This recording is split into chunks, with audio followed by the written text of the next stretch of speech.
যুক্তরাষ্ট্রের উদ্বেগ বাড়িয়ে পারমাণবিক শক্তিচালিত বিমানবাহী রণতরী বানাচ্ছে চীন।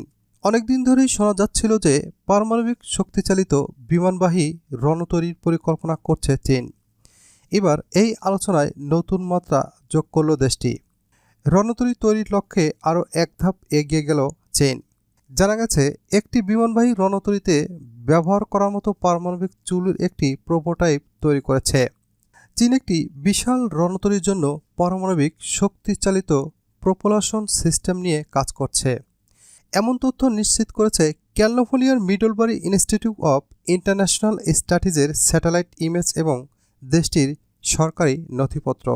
চীন পরমাণু অস্ত্রের জন্য প্লুটোনিয়াম বা ট্রিটিয়াম উৎপাদনে চুল্লি নির্মাণ করেছে, এমন সন্দেহে দক্ষিণ পশ্চিম চীনের সিচুয়ান প্রদেশের লোসান শহরের বাইরে একটি পর্বত এলাকায় অনুসন্ধান চালায় মিডলবারি গবেষকরা। স্যাটেলাইট থেকে পাওয়া ছবি, প্রকল্পের দরপত্র, কর্মীদের নথিপত্র এবং পরিবেশগত প্রভাব বিশ্লেষণ করে তারা জানিয়েছে, রণতরীর জন্য স্থল স্থাপনযোগ্য চুল্লির প্রোটোটাইপ বানাচ্ছে চীন।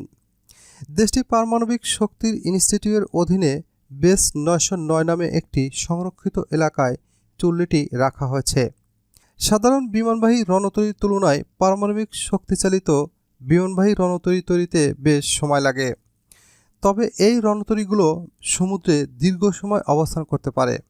জ্বালানি এবং অস্ত্রের জন্য বেশি জায়গা থাকায় এই রণতরীগুলো সাধারণ রণতরীর চেয়ে বেশি যুদ্ধবিমান বহন করতে পারে। এছাড়া শক্তিচালিত প্রযুক্তি পরিচালনায় বেশি বিদ্যুৎ উৎপাদন করতে সক্ষম এইসব রণতরীগুলো। রণতরীর সংখ্যায় বিশ্বের বৃহত্তম নৌবাহিনী চীনের। তাদের 3টি বিমানবাহী রণতরী রয়েছে। চীনের সামরিক বাহিনী সরাসরি না জানালেও বিশেষজ্ঞরা বলছে যে চীনের শিপইয়ার্ডগুলোর সঙ্গে একাধিক ক্যারিয়ার নির্মাণের এবং একই সময়ে একটি পারমাণবিক শক্তিচালিত রণতরী নির্মাণেরও সক্ষমতা রয়েছে। বর্তমানে সবচেয়ে বেশি পারমাণবিক শক্তিচালিত বিমানবাহী রণতরী রয়েছে কেবল যুক্তরাষ্ট্রের।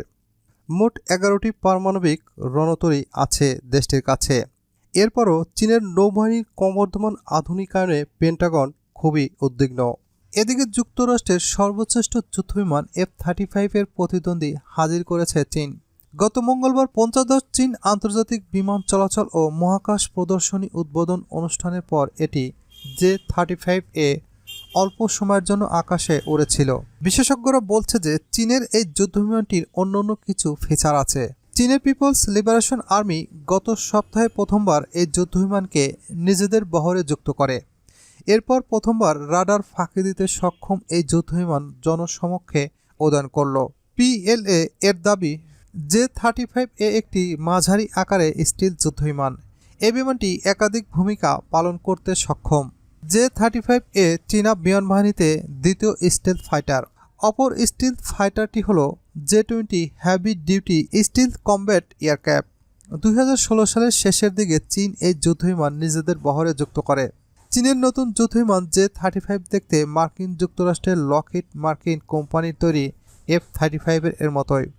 পার্থক্য শুধু J-35 এর 2টি ইঞ্জিন আছে আর F-35 এ আছে একটি ইঞ্জিন। চীন অনেক আগে থেকে যুক্তরাষ্ট্রের তৈরি বিভিন্ন যুদ্ধবিমানের নকশা অনুকরণ করার জন্য পরিচিত। উদাহরণস্বরূপ বলা যায়, চীনের J-20 এবং যুক্তরাষ্ট্রের F-22 র্যাপটর এর নকশা একই রকম। তৎক্ষণিক শুধু J-20 এর সামনের দিকে একটি তীক্ষ্ণ বাড়তি অংশ আছে যা বা F-22-তে নেই। এছাড়া চীনের চেংদু J-10 যা ভিগোরাস ড্রাগন নামে পরিচিত, এর নকশা মার্কিন F-16 এর সঙ্গে সাদৃশ্যপূর্ণ।